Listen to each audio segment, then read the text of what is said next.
مېلمنو نه معذرت غواړم که داسې موږ څه کوتاهي په خدمت کې وشي نو زه معذرت د هغې غواړم. الله خوشحاله را دعا وکړي.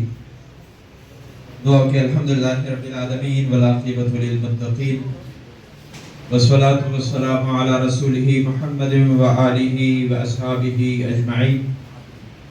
یقینا ډېره د خوشحالۍ ورځ ده. موږ د الله ډېر زیات مشکور یو او زموږ د تاجرانو سرخیل احسان باچا سے بیمار دی او دلته موږ سره شریک نه دی، نو انتهایی زموږ زړونه په دې باندې زخمیم دي. هغې ته دعا وکړو چې الله هغې له صحت کامله عاجله دایمه مستمره نصیب وفرمایي.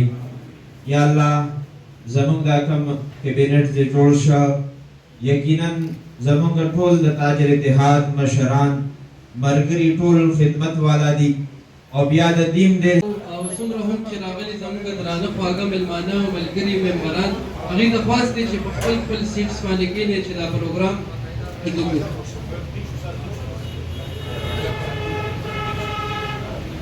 او پروګرام باقاعده آغاز د تلاوت کلام پاک نه کوو، د هغې نه وروسته به چې کوم مخکې زموږ پروسیجر دی هغې به کوو. د تلاوت لپاره قاري ریاض صاحب موږ سره ناست دی، هغې ته خواست کوو چې راشي او